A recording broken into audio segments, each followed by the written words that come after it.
Bon, ici, finalement, avec un discours pareil, tu n'es pas loin des salafistes, quelque part. Tu es pour le combat. Tu n'es plus pour le consensus mou. À part que je dis que le mouvement moderne Oui. et les minimalistes sont dans la même livrée que les salafistes. Pour moi, les salafistes, c'est les modernes. Toi, tu parles en termes d'énergie ou d'engagement un peu suicidaire dans la frontalité par rapport au système, mais en réalité, les vrais salafistes, ce sont les modernes. Ils ont les mêmes valeurs. Tu enregistres là déjà? Ouais. Ben oui, vas-y. Oui, bien sûr. En réalité, les modernes, par la terreur minimaliste, c'est-à-dire la disparition du récit, l'effacement du signe, l'interdit de la narration, l'interdit du récit, tout ça, finalement, sont convergents avec les salafistes. D'ailleurs, tous ces modernes issus, nourris de cette épaisseur protestante calviniste, sont intellectuellement, du point de vue strictement esthétique, et l'esthétique c'est quand même une pensée en profondeur, sont très très proches du salafisme. Oui. Jaune, tout ça, c'est pas forcément intéressant. Mais si tu n'avais pas les modernes, tu n'aurais personne sur le ring pour te combattre. Donc on a besoin. Ça c'est bonne. On a aussi besoin d'un challenger, Rudy. Non mais c'est vrai. C'est clair, c'est clair. C'est marrant ce que tu dis parce que j'ai demandé au directeur de la Cité d'Architecture, Francis Rambert, un ami quand même, c'est un des grands connaisseurs d'architecture française, de m'organiser un débat avec Rem Koolhaas. Il m'a dit ça serait génial, il n'est pas arrivé. Ça c'est mon rêve, faire un débat avec Rem Koolhaas, tu vois. Quand tu parles de l'art contemporain et que tu reviens à Adèle Hamdessemet avec son Christ en barbelé. Ah mais tu as l'autre livre alors. Tu rentres, mais non mais tu rentres. Parce que je l'ai retabassé, j'avais oublié, je l'ai retabassé dans Ricciotti en vin. À propos de cette vidéo qu'il expose à Beaubourg, tu vois une belle femme blonde, superbe, cheveux longs, très féminine, enceinte, en train de donner le sein à un porcelet vivant. Et c'est clair, la transitivité, une femme blonde, donc de type européen, ne peut enfanter qu'un porc. Ça, je trouve ça assez incroyable. C'est exposé à Beaubourg. J'ai écrit dans notre livre en vin, je dis ça permet aux eunuques de la pensée de bander sans culpabilité. Voilà.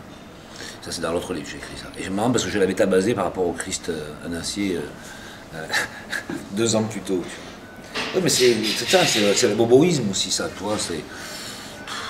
Mais tout ce discours bling-bling aujourd'hui véhiculé par Beaubourg, je sais pas, la dernière expo consacrée à Jeff Koons est une... Parce que les Français sont des grands collabos, ils ont ça dans le sang. Aujourd'hui, les Français sont des collabos.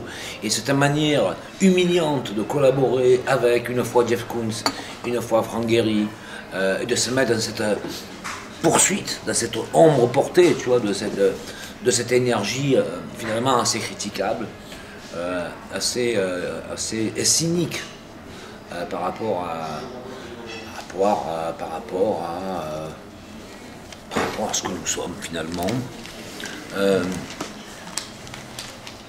C'est quelque chose qui ne m'étonne pas. On est là-dedans, on est colonisé. On est colonisé et on veut montrer qu'on se met à genoux à faire des pipes sans aucune culpabilité ni scrupule.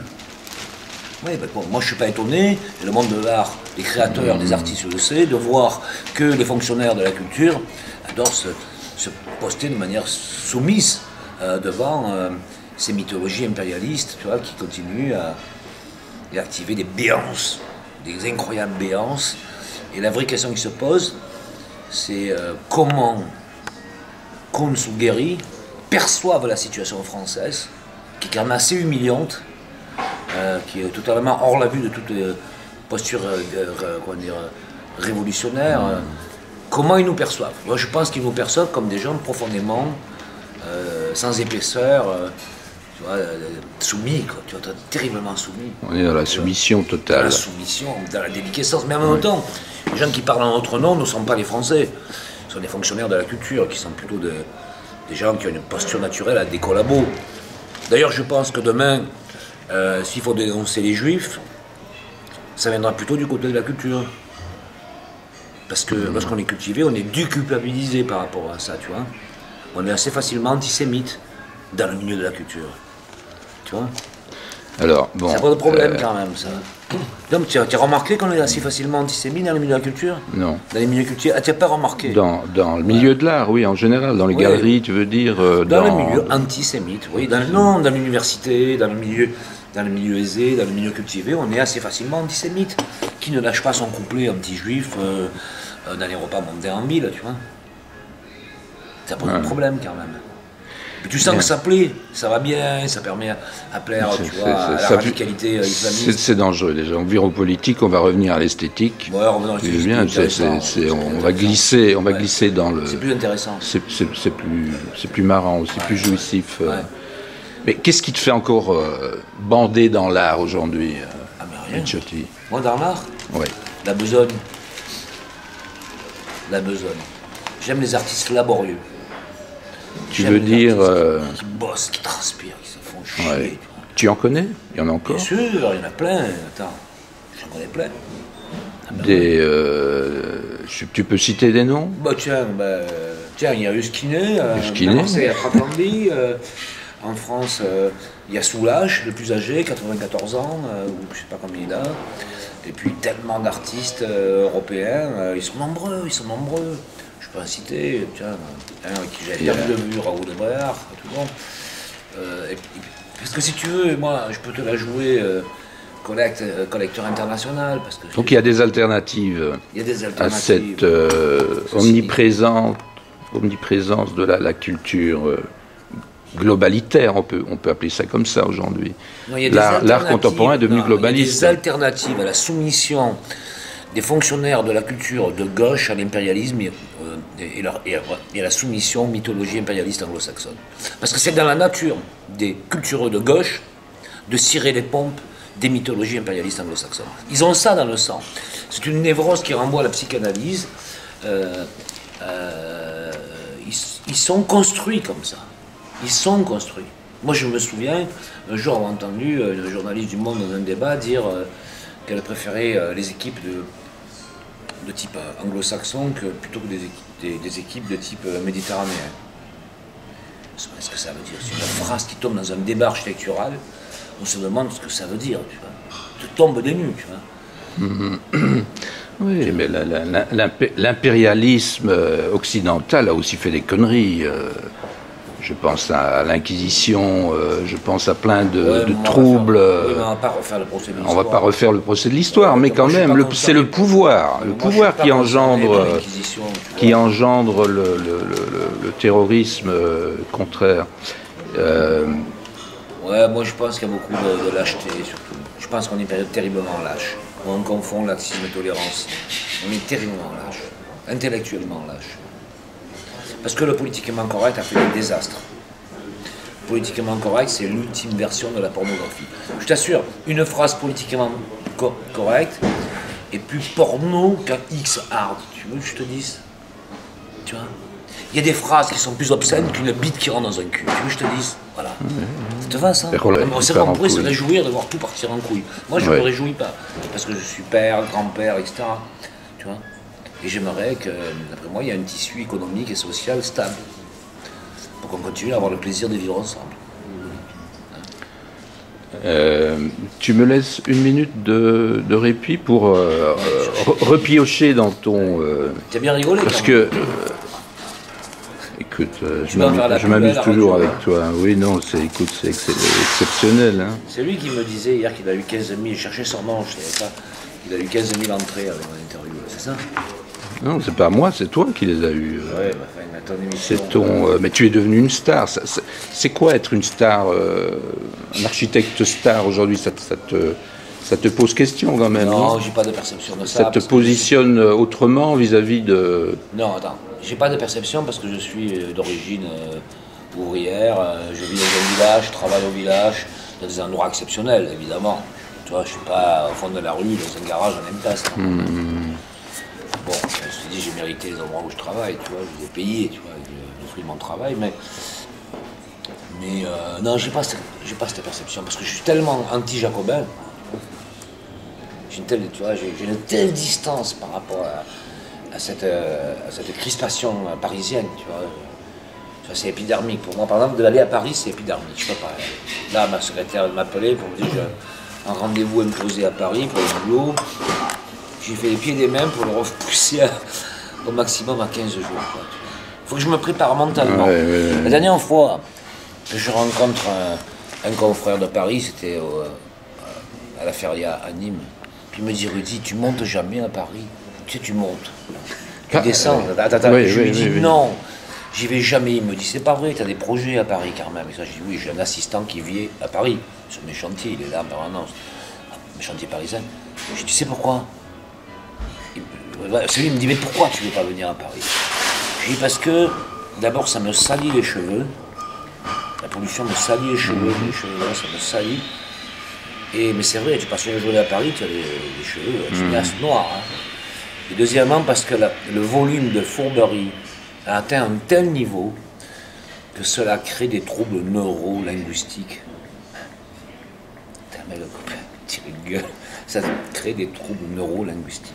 Donc tu vois, sur le statut de star, c'est pas quelque chose que je perçois. Pas par humilité, parce que je suis opposé à l'humilité. Masque de la vanité, William Blake, d'accord.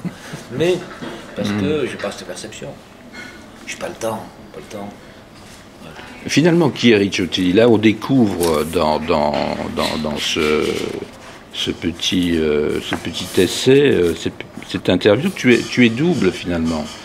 Hein? Oui, assez schizophrénie. Tu es assez, tu as en toi le diable et le bon Dieu, on peut le dire. Oui, bien sûr.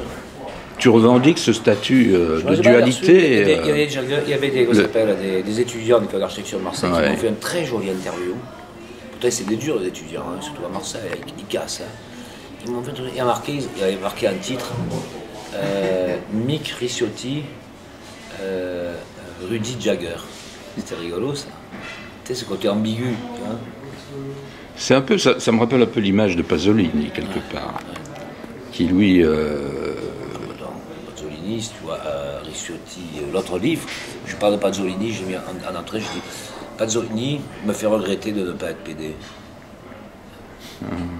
J'ai écrit, me fait regretter de ne pas être PD. Après, je parle de l'île de Pasolini sur le foot.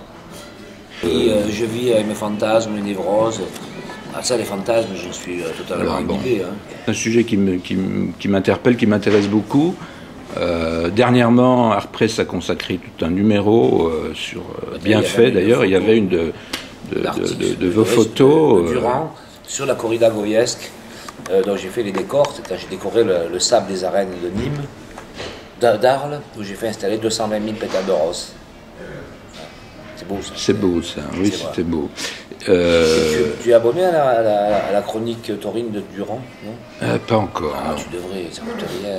C'est délicieux. Quand tu ris en plus, tu vois. Durand, d'ailleurs, dans le dernier livre, Durand, je dis dernier grand journaliste de Libération après Lénine. Mais cet amour de la tauromachie, il naît de... Non, il augmente pour atteindre de la connaissance que tu en as. Il n'est pas arrivé comme un virus que tu prends dans les... D'abord, c'est vrai, j'ai passé une enfance en Camargue, donc j'avais dans mon panorama le taureau. Mais l'amour de la tauromachie, c'est une addiction à un moment donné. Tu vois, moi, je ne pour rien au monde, je transigerai sur les 4 férias que je vois chaque année, les 2 de Nîmes et les 2 d'Arles, c'est printemps et automne. Et alors là, j'ai des jours de congé attitrés, je ne bouge pas. Il peut y avoir n'importe quoi, rien à foutre. On me dit, tu vas signer un contrat de 10 millions d'euros, j'y vais pas. Je vais à la feria, je m'installe à l'hôtel, je ne dessoule pas pendant 3-4 jours. Bourreux. C'est le combat royal finalement. Hein? La reine, c'est le combat royal. C'est sublime, il y a tellement de beaux bouquins sur la corrida qui ont été écrits. Notamment, comment s'appelle, le frère de Nimeno. Nimeno II qui est mort, là, son frère, comment il s'appelle? Il y en a plusieurs. Il y a aussi un, là, tiens, Chinito, j'ai son portable. Si tu veux parler avec un maestro, je peux te donner des contacts si tu veux faire ça. C'est bien de défendre la tauromachie, tu sais. Il ne faut pas laisser les antitaurins, ces barbares, salir comme ça cet art qui a plus de 2 siècles d'existence et qui est menacé de disparaître. C'est bizarre que ce soit l'art, une revue comme Art Press qui défende. Génial. C'est génial. le patron de la presse, enfin pas le patron, celui qui avait fait l'édito et qui raconte comment Himmler va à Madrid. Exactement. Qui était terrorisé par le sang. Ouais, qui sort des arènes.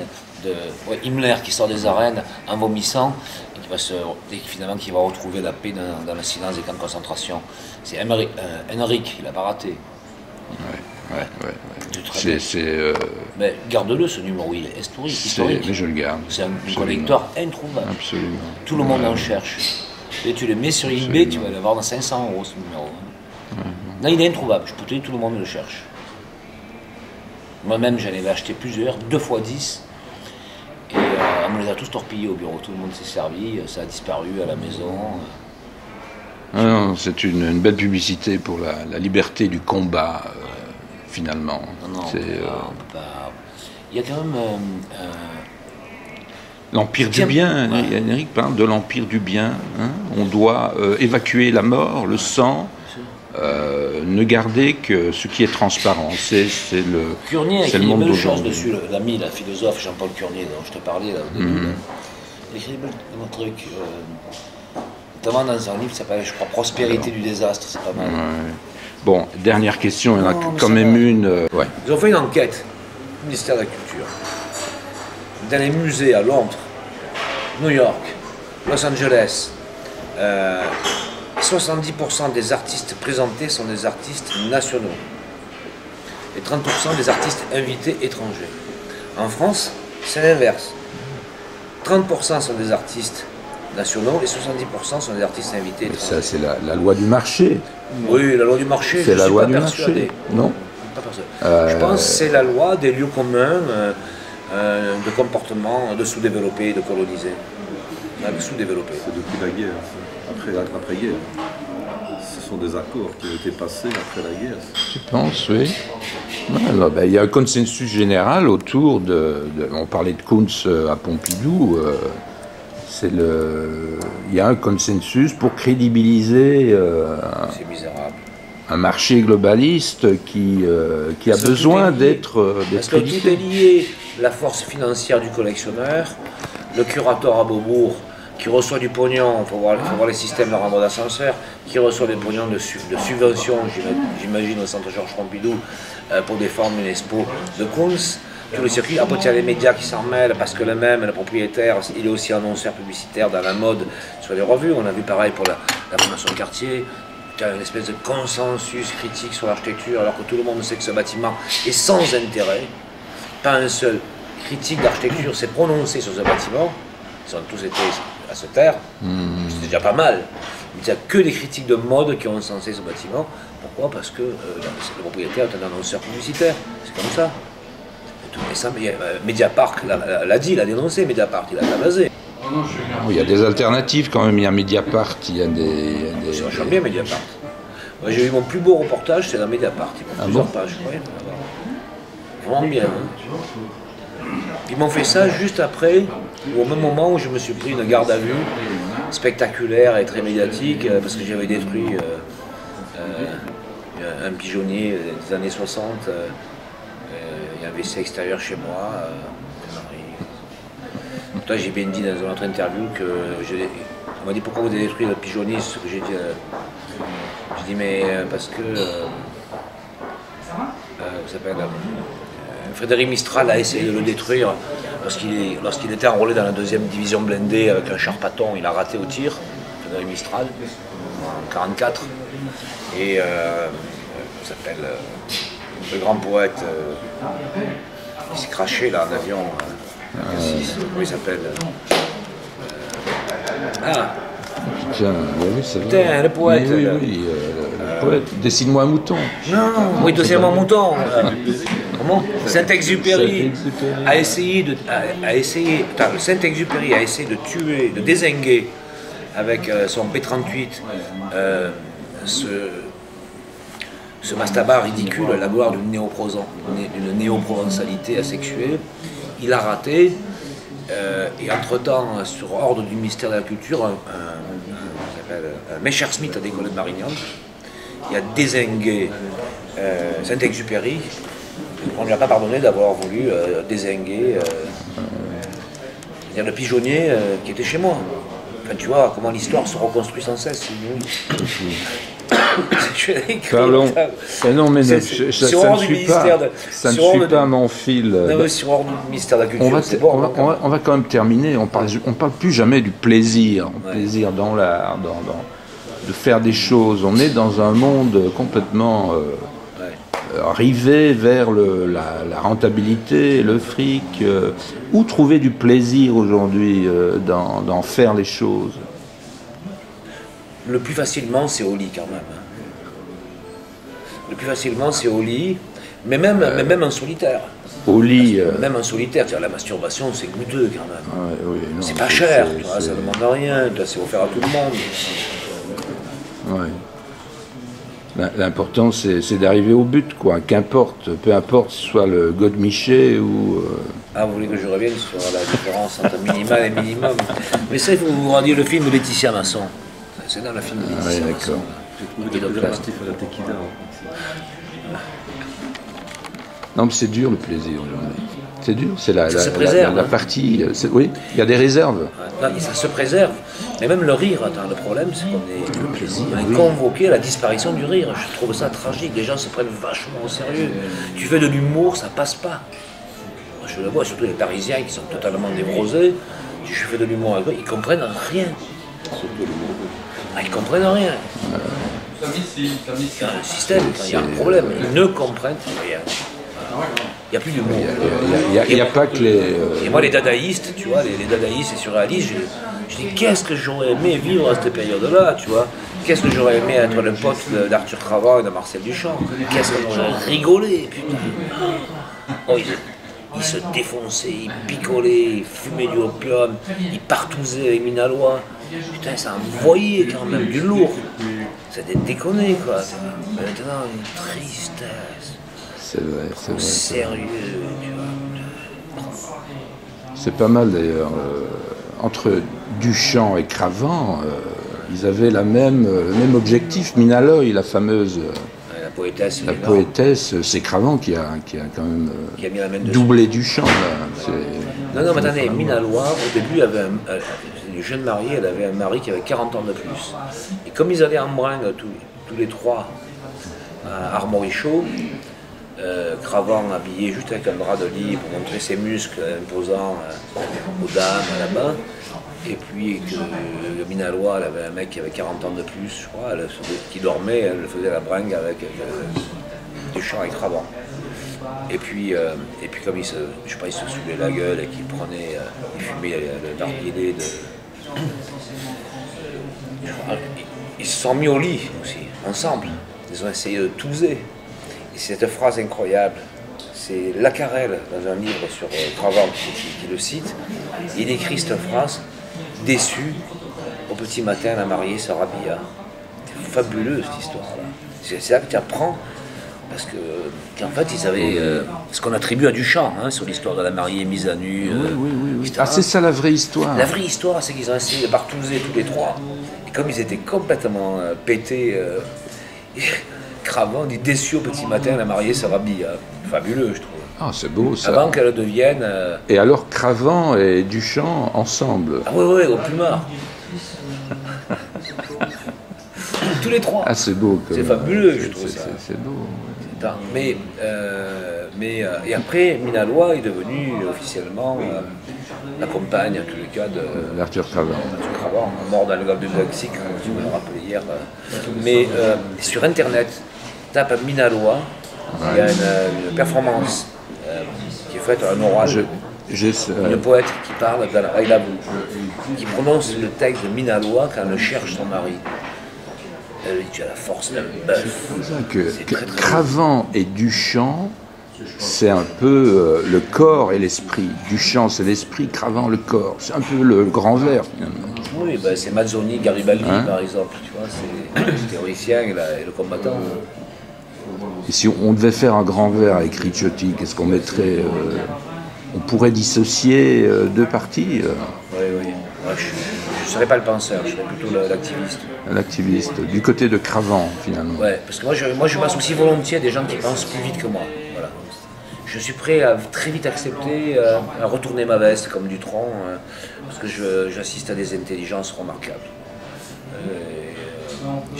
Je peux adhérer très vite à l'idée de l'autre, très très vite, avec une fulgurance. Ça ne me pose pas de problème, je ne me sens pas démuni, tu vois. Il y a des gens que j'admire, il y a des gens, j'ai cité Curnier, qui pour moi est un des plus grands philosophes vivants français. C'est autre chose que des couillons en place, tu vois. Je suis d'accord avec tout ce qu'il dit. Avant d'avoir bu et après avoir bu encore plus. Voilà. Voilà.